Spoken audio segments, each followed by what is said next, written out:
Hey, hello. Balik lagi di channel Spoiler Moon dan kita akan lanjutkan lagi kisah hidup Fang Yuan. Nah, lur, sebelum mulai, sedikit pengumuman dan disclaimer dulu. Jadi, minggu depan, akhir tahun, Ane rencananya mau nikah. Dan ada kemungkinan untuk minggu depan itu, channel ini akan hiatus untuk sementara.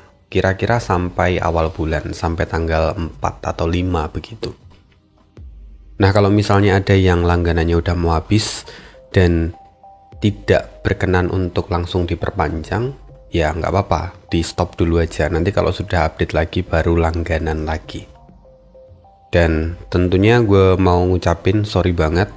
Pasti ada beberapa rekan yang kurang nyaman dengan hal ini karena harusnya dapat updatean tapi malah nggak dapat gitu ya. Cuman karena ini adalah momen sekali seumur hidup buat Ane, jadi Ane dengan berat hati minta maaf. Ane akan fokus untuk nikahan dulu gitu. Nah, untuk minggu ini sendiri kemungkinan masih akan tetap ada update. Hanya saja kemungkinan durasinya tidak akan 50 menit ke atas begitu. Bahkan mungkin ada 40-an menit. Ya, semua itu tentu karena menyesuaikan dengan apa yang harus Ane kerjakan, apa yang menjadi persiapan Ane untuk minggu depan itu. Jadi, sekali lagi minta maaf dan mohon pengertiannya dari rekan-rekan. Oke, kita akan lanjutkan lagi kisah hidup dari Fang Yuan kali ini di part 367. Setelah sebelumnya menangkap para immortal dari perbatasan selatan, Fang Yuan langsung pergi ke spot berikutnya. Kali ini, yang menjadi tujuannya adalah Pegunungan 5 Wilayah, tempat di mana warisan sejati Taozu berada. Setelah menggunakan gerakan pembunuh aliran Giok, Fang Yuan kini berada di atas Pegunungan 5 Wilayah. Dan dengan satu gerakan, suara gemuruh merayap dan pegunungan raksasa yang ada di bawah Fang Yuan runtuh bersamaan. Kemudian, 5 pilar cahaya muncul dan bersinar menembus ke langit. Memang dari kehidupan sebelumnya, Fang Yuan tahu bahwa untuk mendapatkan warisan sejati dari Taozu, Fang Yuan harus menghancurkan Pegunungan 5 Wilayah. Tentu saja, ini akan menimbulkan keributan yang sangat besar. Karena itu, Fang Yuan dengan sengaja menunggu hingga saat ini. Tujuannya sangat jelas. Pertama, karena Fang Yuan baru saja memenangkan pertempuran itu dan dia menawan para immortal perbatasan selatan. Sehingga saat ini kekuatan Fang Yuan pun melonjak drastis setelah mendapatkan akumulasi sumber daya mereka. Kedua, perbatasan selatan kini berada dalam kekacauan. Sementara pengadilan surgawi perhatiannya juga sedang teralihkan. Maka saat ini adalah waktu yang terbaik untuk bergerak. Cahaya 5 warna perlahan mulai memudar. Melihat itu Fang Yuan mengangguk puas. Lalu beberapa saat kemudian, aura dahsyat meledak, disusul dengan suara orang tua yang menggema di seluruh tempat itu. Junior, kau telah melakukannya dengan baik. Kau lulus ujian terakhirku dengan menghancurkan Pegunungan 5 Wilayah ini. Mulai sekarang, warisanku adalah milikmu. Berkultivasilah dengan baik, dan di masa depan, kau akan bergerak tanpa batas dan tanpa rintangan di dunia ini. Lakukanlah yang terbaik dan jangan mengecewakan namaku. Di tengah 5 pilar cahaya itu, kabut perlahan mengembun dan membentuk sosok sebuah kehendak.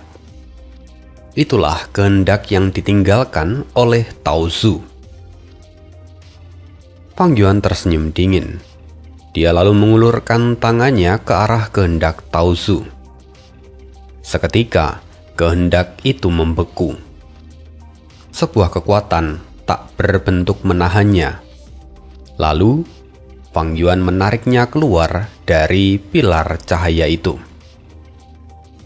Kehendak Tao Zu melayang ke arah Fang Yuan dengan sebuah tangan yang mencengkram lehernya. Tentu saja kehendak Tao Zu terkejut dan dipenuhi amarah. Dia menatap Fang Yuan dan berseru, "Junior, jangan melampaui batasmu. Kau hanyalah peringkat 7.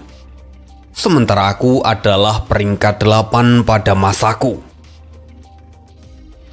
Kata-kata Tao Zu tiba-tiba berhenti. Seketika ekspresinya berubah saat Fang Yuan secara sengaja melepaskan sedikit aura peringkat 8 miliknya. Sikap Tao Zu berubah total. "Apa? Jadi kau sebenarnya adalah sesama peringkat 8? Fang Yuan tersenyum tipis. "Aku disebut sebagai Raja Iblis generasi ini. Tao Zu, aku akan mengambil warisan sejatimu." Begitu kata-kata itu keluar, lengan baju Fang Yuan mengembang. Dia mengaktifkan gerakan pembunuh yang telah ia persiapkan. Seketika tanah mulai bergetar. Ku terbang keluar dari 5 pilar cahaya. Mereka berhamburan dengan kecepatan tinggi. Kemudian, semuanya masuk ke dalam apertur milik Fang Yuan. Termasuk juga beberapa aku immortal di antaranya. Lalu tak lama kemudian, kelima pilar cahaya itu memudar dan lenyap sepenuhnya. Kehendak Tao Zu terperangah. Dia tidak percaya bahwa Fang Yuan mampu merampas seluruh warisan sejatinya, bahkan tanpa persetujuan darinya. Seluruh pengaturan yang telah dibuat oleh tubuh utamanya ternyata sama sekali tidak berfungsi di hadapan Fang Yuan. "Tuan, siapa dirimu sebenarnya?"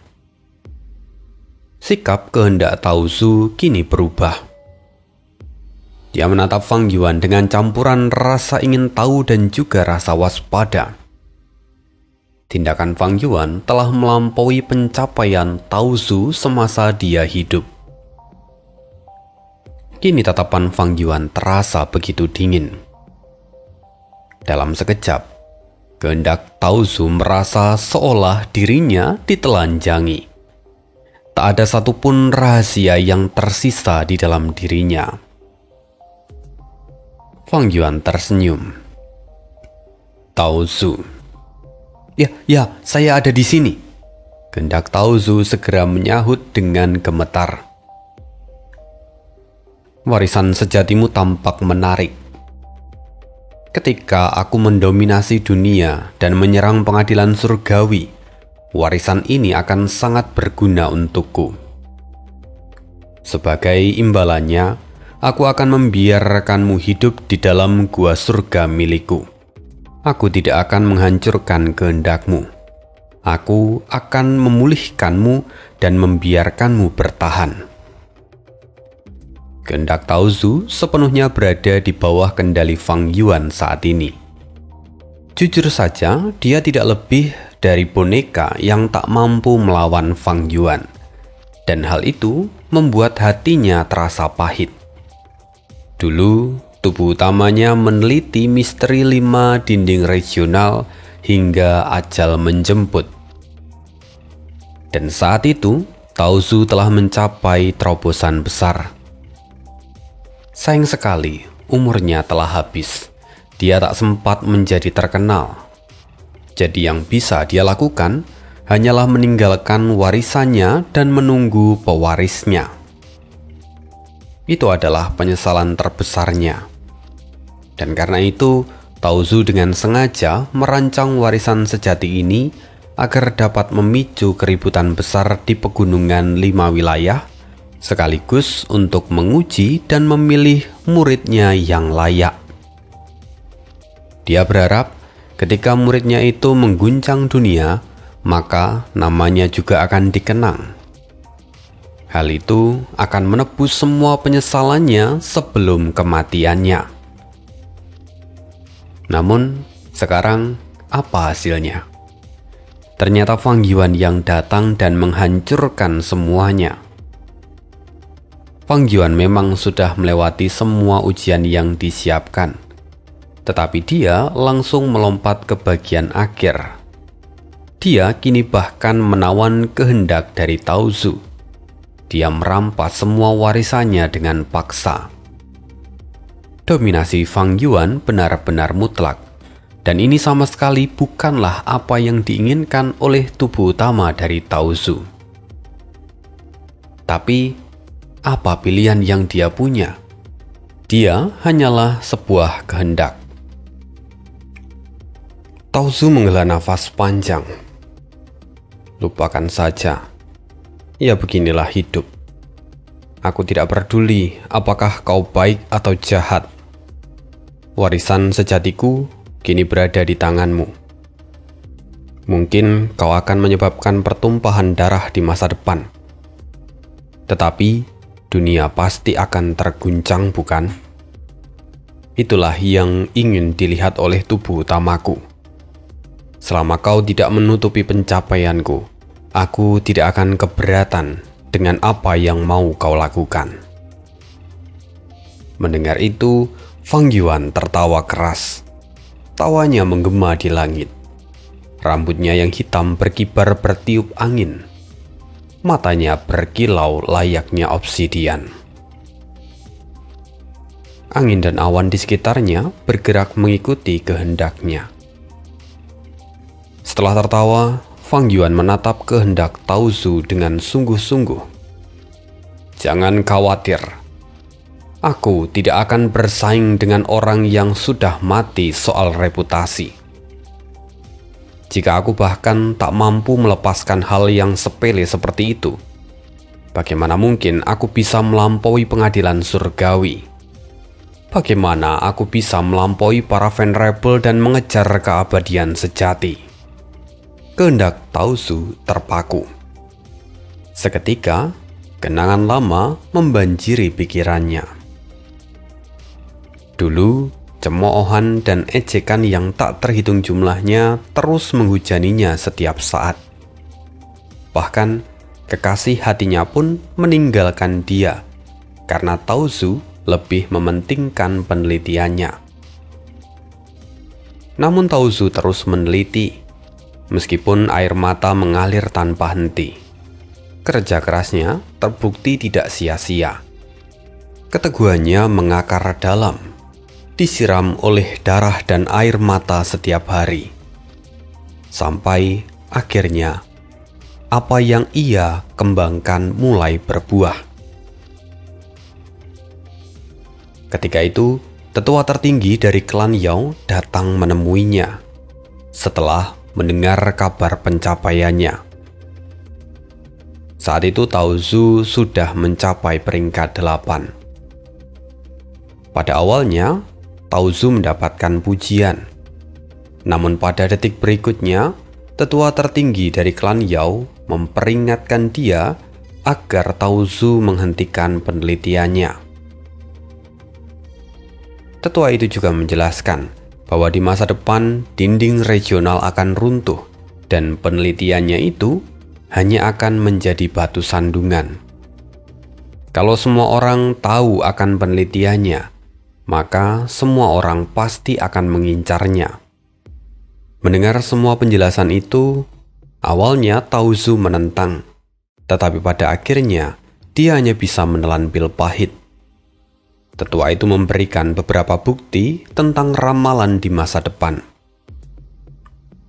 Pohon yang baru saja mulai berbuah, kini sudah ditebang di atas akarnya. Begitulah perasaan Tao Zu. Dia terdiam dan dia benar-benar merasa hancur. Semua itu benar-benar terasa seperti mimpi, mengingatkan semua kesedihannya. Tapi kemudian Tao Zu tiba-tiba tertawa. Jika aku bahkan tak berani memiliki ambisi sekecil ini, untuk apa aku hidup? Kegagalan pun tidak masalah. Bahkan jika semua upayaku sia-sia, memangnya kenapa? Inilah jalanku, inilah makna hidupku. Kehendak Taozu bergetar. Dia kini penuh dengan semangat yang membara. Dengan penuh keyakinan dia berkata, "Tuan Fang Yuan, aku memberimu warisan ini, dan kebenaran terakhir yang tersembunyi juga akan kuberikan. Jika warisan ini ada di tanganmu, maka semua penyesalanku akan terbayar lunas. Ini adalah takdir. Kau dan aku dipertemukan untuk mengguncang dunia." Mendengar itu, Fang Yuan tersenyum tipis. Sejak awal bukan dia yang ditakdirkan untuk bertemu dengan Taozu. Kalau bukan karena kehidupan sebelumnya, Fang Yuan bahkan tidak akan tahu kalau warisan Taozu ada di tempat ini. Tapi Fang Yuan tidak perlu menjelaskan semua itu. Dia hanya tersenyum tipis. Lalu kemudian dia berkata, "Kalau memang begitu, kau bisa menyaksikannya dengan kedua matamu, bahwa warisanmu akan mengguncang dunia." Setelah memperoleh seluruh warisan sejati dari Taozu, Fang Yuan segera meninggalkan pegunungan 5 wilayah. Di tengah perjalanannya, Fang Yuan sembari menelaah warisan sejati dari Taozu. Ada banyak informasi yang tertinggal di dalamnya. Oh iya, ini posisinya Fang Yuan terbang, tidak menggunakan aliran giok, karena memang yang tahu lokasinya adalah Taozu. Nah, dalam perjalanan itu, Fang Yuan sembari kembali menelaah warisan sejati Taozu. Bagaimanapun, metode-metode di dalam warisan ini sangatlah berguna bagi Fang Yuan. Bahkan, metode itu akan memberinya bantuan yang luar biasa saat melawan pengadilan surgawi di masa depan. Meskipun Taozu hanya peringkat 8, tetapi nilai warisan sejatinya bahkan melampaui beberapa peninggalan dari Venerable. Kehidupan Fang Yuan sebelumnya adalah bukti terbaik dari kemampuan warisan Taozu, di mana warisan Taozu bahkan mampu menekan gerakan pembunuh pahlawan di antara rakyat milik pengadilan surgawi. Teknik pahlawan di antara rakyat memberikan anggota pengadilan surgawi dan juga para immortal benua tengah peningkatan kekuatan tempur yang sangat besar. Namun selama mereka berada di dalam asap 5 warna, maka para immortal yang menerima penguatan itu juga akan menerima serangan balik, yang mana serangan balik itu akan semakin kuat seiring peningkatan kekuatan yang mereka terima. Efeknya kurang lebih sama seperti ketika mereka berada di dalam dinding regional.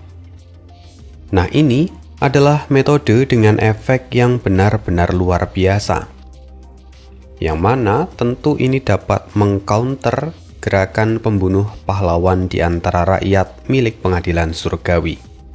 Bahkan Fang Yuan pun mengakui kehebatan gerakan ini dan sempat menyesal di kehidupan sebelumnya karena Fang Yuan tidak bisa mendapatkan warisan ini.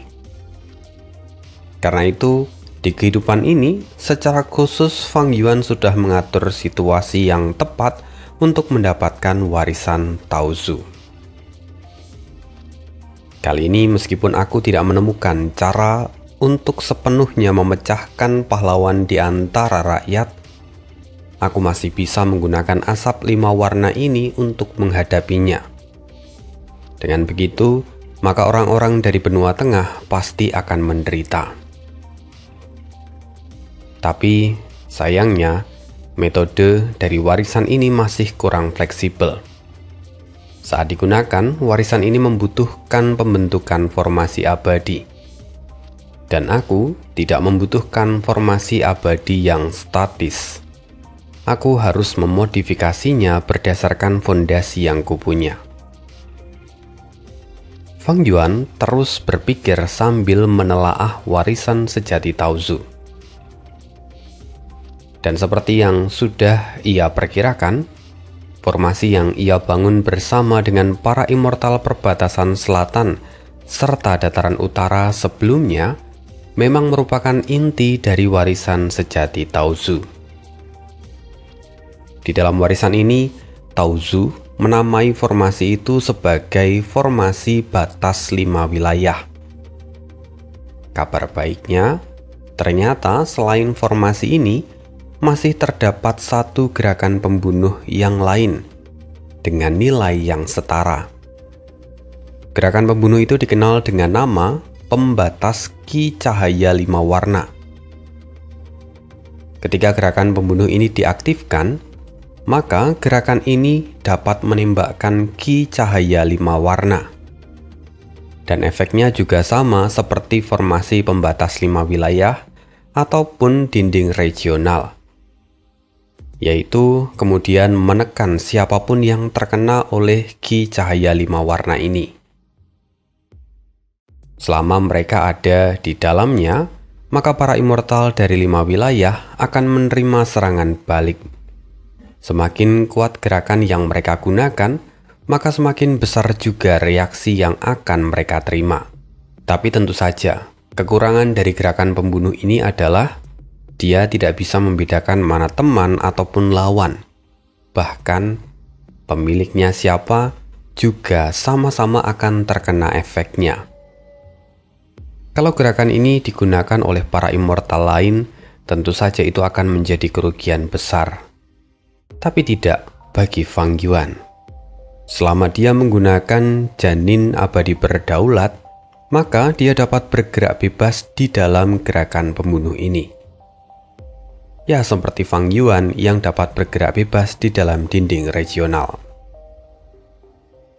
Oleh karena itu, bagi Fang Yuan, formasi batas 5 wilayah dan juga pembatasan Qi cahaya 5 warna adalah sesuatu yang luar biasa. Lalu selain itu, Fang Yuan juga masih mendapatkan 2 Gu immortal. Kedua Gu itu adalah Gu dari jalur aturan. Satu adalah Gu peringkat 8 dengan nama Gu wilayah, dan yang satu lagi adalah Gu peringkat 7 yang diberi nama Gu batas. Gu wilayah jelas merupakan Gu vital milik Tao Zu, yang mana Gu itu menemaninya saat dia melakukan terobosan ke peringkat 8. Sementara itu apertur abadi Tao Zu sendiri ternyata tidak diawetkan atau tidak diamankan. Menurut catatannya, Tao Zu hidup di dalam kemiskinan. Sebagian besar sumber daya di dalam gua surga miliknya habis ia gunakan untuk melakukan penelitian. Hal itu pada akhirnya membuat apertur abadinya nyaris kosong. Dan yang terpenting, sebelum dia mati, Tao Zu sengaja meninggalkan apertur abadinya untuk jalan kebenaran perbatasan selatan. Tujuannya adalah untuk menyembunyikan warisan sejatinya dengan aman. Inilah salah satu kecerdikan dari Tao Zu.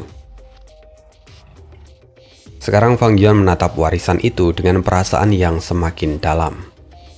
Fang Yuan tahu bahwa Tao Zu adalah seorang jenius meskipun aneh. Sepanjang hidupnya, Tao Zu mencurahkan seluruh waktu dan upayanya untuk melakukan penelitian. Dia mengorbankan tenaga dan juga sumber dayanya tanpa ragu sedikit pun. Di dalam isi warisan sejatinya, tercatat juga eksperimen yang tak terhitung jumlahnya, di mana setiap percobaan itu mempertaruhkan nyawanya sendiri. Bahkan setelah dia mencapai peringkat 8, Tao Zu masih seringkali memasuki dinding regional untuk memperdalam penelitiannya. ini bukanlah sesuatu yang akan dilakukan oleh orang biasa. Karena itu, apertur abadi milik Tao Zu terus terpuruk dan memburuk. Dia bahkan hampir tidak mampu memberi makan Gu Immortal miliknya sendiri. Membaca semua itu, Fang Yuan menghela nafas sejenak. Kehidupan Tao Zu memang menyedihkan. Tetapi sebenarnya yang terpenting adalah apa yang dia capai.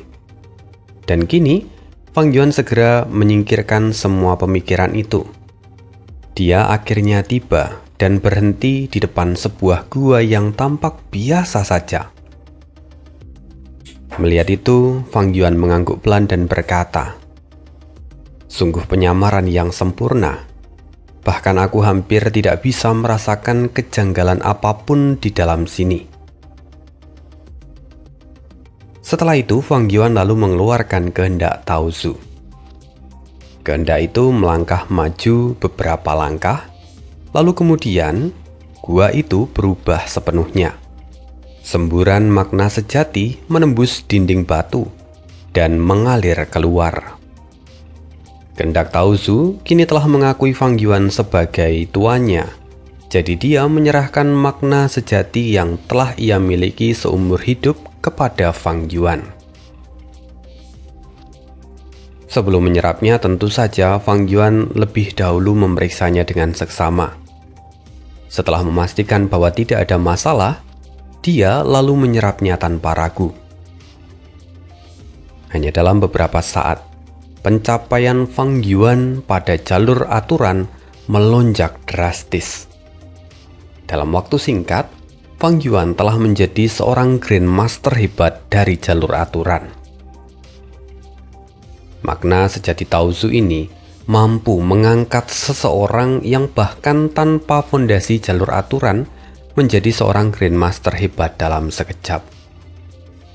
Kalau tidak salah, jalur aturan Fang Yuan sebelum dia menyerap makna sejati ini baru ada di tingkat Master. Dan dia langsung melonjak menjadi Grandmaster hebat. Itu adalah tanda bahwa pencapaian dari Tao Zu selama hidupnya sungguh luar biasa. Sepertinya ketika Tao Zu masih hidup, dia mungkin adalah seorang Grandmaster hebat dari jalur aturan, atau bahkan mungkin seorang Grandmaster agung. Fang Yuan menghela nafas dan mengangguk perlahan. Makna sejati yang ia terima dari Tao Zu sungguh adalah kejutan besar baginya. Karena Fang Yuan tahu, di dalam kehidupan sebelumnya, Wu Yong dan Qi Guiyou sama sekali tidak mendapatkan makna sejati ini. Alasannya tidak sulit untuk ditebak. Tao Zu ketika hidup ditekan oleh jalan kebenaran perbatasan selatan.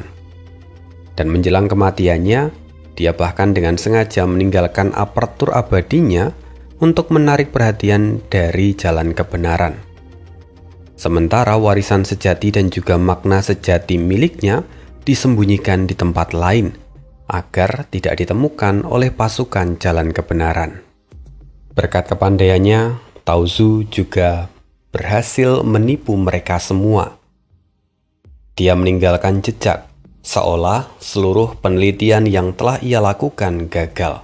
Karena itulah, orang-orang dari jalan kebenaran tidak mampu menembus rahasia dari pegunungan 5 wilayah, dan mereka tidak pernah menemukan warisan sejati milik Tao Zu. Ya memang, di kehidupan Fang Yuan sebelumnya, pada akhirnya warisan itu jatuh ke tangan jalan kebenaran perbatasan selatan. Tapi meski begitu, makna sejatinya tetap tersembunyi dari mereka. Dan sejatinya bagi Fang Yuan sendiri, dia tidak pernah menyangka kalau Tao Zu menyimpan warisan sejatinya. Sejak awal tujuan Fang Yuan hanyalah mendapatkan warisan sejati yang ada di pegunungan 5 wilayah. Makna sejati yang ia dapatkan sekarang itu adalah sebuah bonus. Dan Fang Yuan sendiri merasa sangat beruntung, karena makna sejati dari Tao Zu sangatlah berharga baginya saat ini. Makna sejati ini datang pada saat yang tepat. Karena belum lama ini Fang Yuan menangkap Basiba, seorang immortal peringkat 8 dari jalur aturan. Aku sebelumnya berniat melakukan beberapa transaksi dengan Chikuyo untuk memperoleh alam mimpi dari jalur aturan dan meningkatkan pencapaianku. Tetapi tak kusangka, hal ini terjadi lebih dulu. Aku bahkan tidak perlu menunggu lagi. Ada banyak waktu yang bisa kuhemat sekarang. Dengan pencapaiannya yang telah mencapai Grandmaster hebat, maka Fang Yuan bisa saja menyerap gua surga milik Basiba. Sementara itu, di markas besar klan Bu, di dalam sebuah ruangan, cahaya tampak redup. Wuyong duduk diam seperti patung. Wajahnya tampak pucat. Di tangannya ada seekor gu dari jalur informasi. Beberapa saat sebelumnya, para petinggi dari Jalan Kebenaran Perbatasan Selatan menggelar konferensi darurat. Suasana di sana panas seperti berada di pasar tengah hari. Klan Xia dan klan Ba dipenuhi kepanikan dan keputusasaan. Sebagian besar orang-orang yang ada di sana terlibat di dalam perdebatan sengit. Bahkan situasi itu nyaris berubah menjadi pertengkaran. Semua suara itu membekas dan masih seolah bergema di dalam telinga Wuyong. Sekelompok orang-orang tak berguna. Apa gunanya berdebat?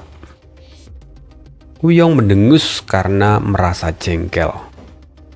Matanya menyipit dengan cahaya dingin yang menyebar. Ini benar-benar merepotkan. Fang Yuan memegang inisiatif mutlak saat ini. Bahkan jika aku menolak pemerasan ini, klan Xia dan klan Ba tidak akan berani melakukannya. Tetua tertinggi pertama mereka telah ditangkap. Harapan mereka hanya ada pada Fang Yuan. Sementara pengaturan pengadilan surgawi pun tak berguna. Sia-sia aku bersusah payah menghubungi Ziwei. Wuyong benar-benar kesal. Tetapi dia juga sadar bahwa apa yang terjadi itu bukan karena ketidakmampuan pengadilan surgawi atau peri Ziwei, tetapi karena kemampuan Fang Yuan yang ternyata terlalu mengerikan. Fang Yuan pintar menyembunyikan kekuatannya dan langsung memberikan kejutan yang tak pernah diduga. Wuyong masih ingat, di sepanjang pertemuan sebelumnya, Chikuyo, dia tampak mempertahankan ekspresinya yang tenang. Bahkan dia adalah orang pertama yang mengusulkan untuk mengejar Fang Yuan. Walaupun pada akhirnya hampir tidak ada yang menanggapi usulan itu. Tapi sikap yang ditunjukkan oleh Chikuyo adalah sikap yang pantas bagi seorang anggota dari Jalan Kebenaran. Walaupun sejatinya Wuyong tidak tahu perasaan Chikuyo yang sebenarnya. Di balik wajahnya yang tenang, Chikuyo sebenarnya dilanda oleh kegelisahan yang hebat. Saat ini di klan Qi, Chikuyo juga tampak muram. Sebelum pertempuran, dia menduga bahwa Fang Yuan akan kalah. Karena itu, dia tidak berinisiatif untuk menghubungi Fang Yuan sebelumnya.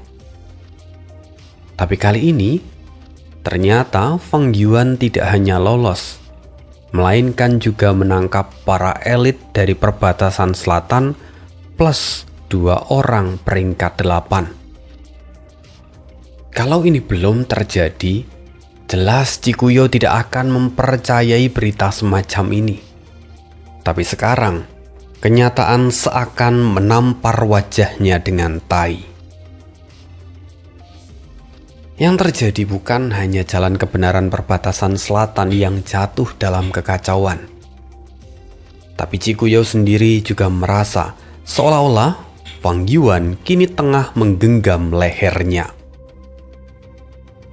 Fakta bahwa ada alam mimpi yang tertinggal di medan perang itu adalah bukti kalau kekalahan perbatasan selatan sejatinya terjadi karena andil Chikuyo. Andai Fang Yuan tidak mendapatkan alam mimpi itu, kekalahan ini mungkin tidak akan terjadi. Bahkan jika hubungan Chikuyo dengan Fang Yuan hanyalah sebatas hubungan di dalam bisnis, tetapi kalau jalan kebenaran tahu, maka dia pasti akan dicap sebagai pengkhianat. Kini pikiran Chikuyo penuh sesak, wajahnya suram. Sementara itu, pada saat yang sama, Peri Ziwei yang ada di dalam pengadilan surgawi baru selesai melakukan deduksi. Peri Ziwei menghela nafas panjang. Semua ini terjadi pasti karena pengaturan lama dari Sekte Bayangan. Sekte Bayangan pernah tersebar di 5 wilayah. Mereka bersembunyi di balik aliansi zombie. Sambil mencari anak sungai waktu, mereka memanfaatkan tanda dao jalur waktu di sekitarnya untuk membangun formasi. Tapi formasi jalur waktu di perbatasan selatan ini secara khusus berfokus pada penyembunyian diri. Fang Yuan telah memanfaatkannya dengan sangat sempurna. Dia bahkan menambahkan lebih banyak formasi dari jalur waktu di dalamnya. Lalu dia juga menggunakan alam mimpi untuk menangkap seluruh pasukan dari perbatasan selatan dalam satu gerakan. Fang Yuan benar-benar melakukannya dengan sangat baik. Ekspresi Peri Ziwei kini menjadi semakin gelap. Dia mulai merasakan penyesalan di dalam hatinya. Jika sejak awal dia mengetahui ini akan terjadi, dia pasti akan memberitahu perbatasan selatan tentang kematian Chen Yi dan Jinglan. Karena kalau dia memberitahu itu, maka jalan kebenaran perbatasan selatan pasti akan memperlakukan Fang Yuan dengan jauh lebih serius. Namun, apapun yang sudah terjadi, itu bukan berarti Peri Ziwei telah melakukan kesalahan. Tidak, dia sudah melakukan yang paling benar.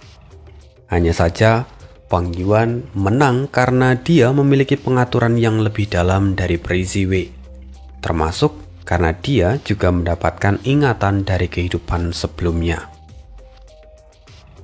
Sekarang setelah semua yang terjadi, apakah Peri Ziwei kemudian akan memberitahukan kebenaran sejati tentang kematian Chen Yi dan Jinglan kepada seluruh dunia? Ternyata tidak juga, karena Peri Ziwei memiliki pertimbangannya sendiri. Pada awalnya, Peri Ziwei punya alasan tidak memberitahu semua orang karena dia masih menyimpan secercah harapan kalau Chen Yi dan juga Jinglan mungkin masih hidup. Karena itu dia hanya membocorkan sebagian rahasia Fang Yuan, sembari menyembunyikan insiden itu. Sekarang seiring waktu berlalu, dia sadar bahwa baik itu Chen Yi ataupun Jinglan, keduanya pasti telah tewas di tangan Fang Yuan. Ekspresi Peri Ziwei menjadi gelap. Kini, dia tetap pada pendiriannya untuk tetap menutupi informasi itu. Alasannya, pertama, karena Peri Ziwei tidak ingin meningkatkan reputasi Fang Yuan.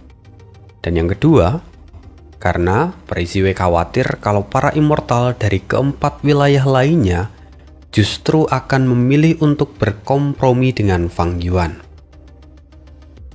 Fang Yuan sekarang telah menunjukkan kekuatan yang ia punya, dan dia bahkan mampu mengancam para immortal peringkat 8. Pengaruhnya jelas telah mengalami perubahan secara kualitatif.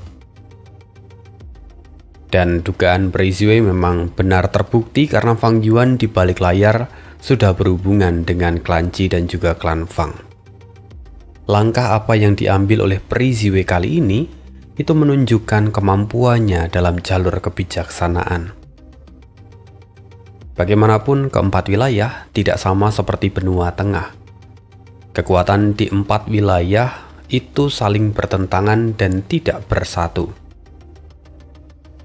Kalau sampai ketidakstabilan muncul, maka mereka akan dimanfaatkan oleh Fang Yuan dengan mudah. Dengan menyembunyikan fakta ini, maka Preiziwe berharap bahwa 4 wilayah lainnya tetap akan mempertahankan permusuhan mereka terhadap Fang Yuan. Apapun hasilnya, kedua belah pihak pasti akan mengalami kerugian ketika mereka bermusuhan. Setiap kehilangan di pihak manapun itu akan menjadi keuntungan bagi pengadilan surgawi. Itulah yang Preiziwe inginkan. Kemudian, pada saat yang sama, konflik itu juga akan memunculkan informasi dan petunjuk baru, yang mana itu bisa diamati oleh pengadilan surgawi. Ketika waktunya datang, maka pengadilan surgawi pasti bisa menyimpulkan lokasi dari Fang Yuan, dan mereka pasti bisa memusnahkan Fang Yuan. Rencana Preiziwe sejatinya sangat matang. Dia telah menatap jauh ke masa depan dan mempersiapkan diri untuk kekacauan besar di 5 wilayah. Tetapi kenyataan ternyata sama sekali tidak berjalan seperti yang ia harapkan. Kali ini Fang Yuan meraih kemenangan mutlak. Dia menangkap seluruh immortal perbatasan selatan. Fang Yuan hanya peringkat 7. Sebelumnya dia memanfaatkan fondasi dari tanah Langya, dan kali ini dia memanfaatkan sisa pengaturan dari Sekte Bayangan. Hasilnya adalah kemenangan sepihak. Pengaturanku bahkan tidak sempat bekerja padanya. Preiziwe tampak menggertakkan gigi. Fang Yuan terlalu licik dan penuh dengan perhitungan. Dia semakin sulit ditangani. Preiziwe bahkan mulai merasakan ketidakberdayaannya. Di matanya, Fang Yuan memang hanya peringkat 7. Tapi dia bahkan tidak mampu melakukan apapun pada Fang Yuan. Preiziwe berpikir, dan menurutnya, salah satu alasan kenapa dia tidak dapat menyentuh Fang Yuan adalah banyaknya jalur yang ia kembangkan. Misalnya pada jalur kebijaksanaan. Pencapaian Fang Yuan pada jalur kebijaksanaan sungguh sangat mendalam. Bahkan, kalau Preiziwe melakukan deduksi dengan seluruh kekuatannya saat ini, dia tetap tidak akan mampu menemukan lokasi Fang Yuan tanpa petunjuk tambahan. Padahal, biasanya seorang immortal yang tidak mengembangkan jalur kebijaksanaan akan sangat mudah untuk ditemukan melalui deduksi.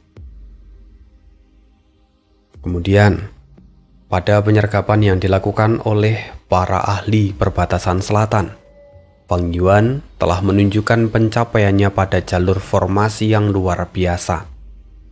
Dia mampu memanfaatkan formasi dari jalur waktu hingga tingkatan yang sangat mendalam.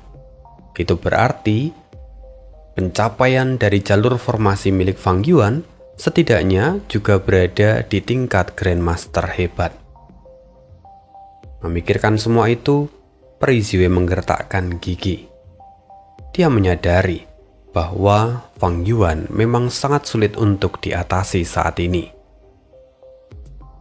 Meskipun semua ini adalah bagian dari pengaturan lama Sekte Bayangan, tapi Fang Yuan tidak menggunakannya sejak awal.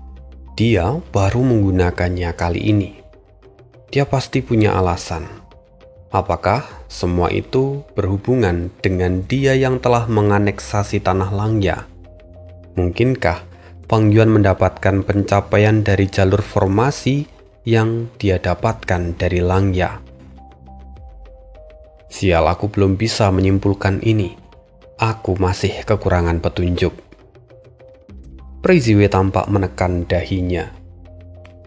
Kilatan dingin kini menyala di matanya.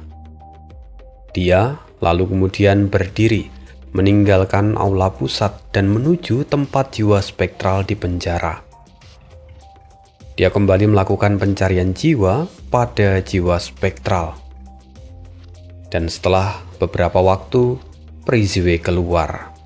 Wajahnya terlihat cukup puas. Akhirnya dia mendapatkan jawaban yang dia inginkan. Dari hasil pencariannya, memang terbukti bahwa formasi yang Fang Yuan gunakan mempunyai kemampuan penyembunyian yang luar biasa. Namun, formasi itu tidak memiliki kemampuan untuk memanggil binatang tahun. Yang artinya, pemanggilan binatang tahun itu pasti dilakukan Fang Yuan secara pribadi. Dan Fang Yuan menambahkannya di dalam formasi. Itu adalah bukti yang kuat bahwa pencapaian jalur formasi Fang Yuan sangatlah dalam. Kini cahaya dingin di mata Preiziwe yang sebelumnya hanya setitik, kini telah menyebar, semakin tajam dan semakin mengerikan. Memang pengadilan surgawi jatuh dalam keadaan pasif.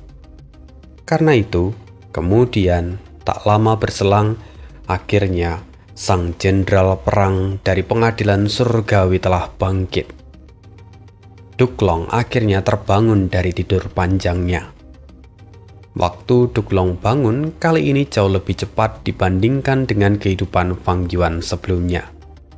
Dan semua ini adalah efek tinta yang Fang Yuan buat. Di akhir part kali ini, kita mendengar bahwa Fang Yuan itu memang sangat cerdik, di mana dia bisa memilih waktu dan cara yang paling tepat untuk membuat kesalahpahaman, baik itu pada Jikuyo, Wuyong, ataupun Preiziwe.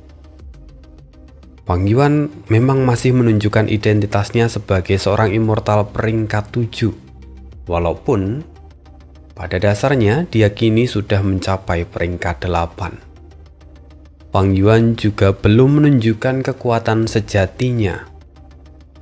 Dalam 2 kesempatan sebelumnya, Fang Yuan selalu menggunakan pengaturan yang sudah ada. Contoh pada Tanah Langya. Ketika Jinglan masuk dan yang lain masuk, dia membereskan semua itu menggunakan kekuatan dari Tanah Langya.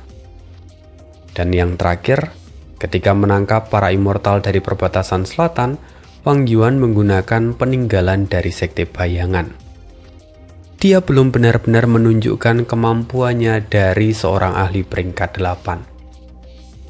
Dan tentu saja tujuan Fang Yuan jelas, supaya pengadilan surgawi dan juga kekuatan yang lain tetap meremehkan dia. Sehingga Fang Yuan dapat lebih bebas.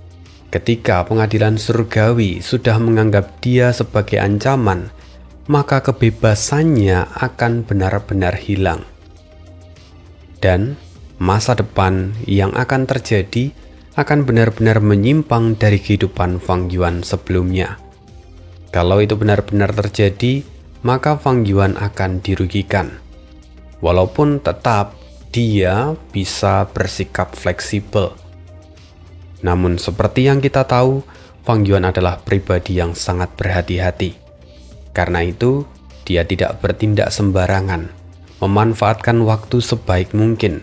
Dan di part berikutnya kita juga akan mendengar bahwa Fang Yuan menggunakan seluruh waktunya yang ada untuk mengembangkan dirinya, membuat dia yakin bahwa tidak akan ada lagi ancaman yang mampu mengancam dirinya.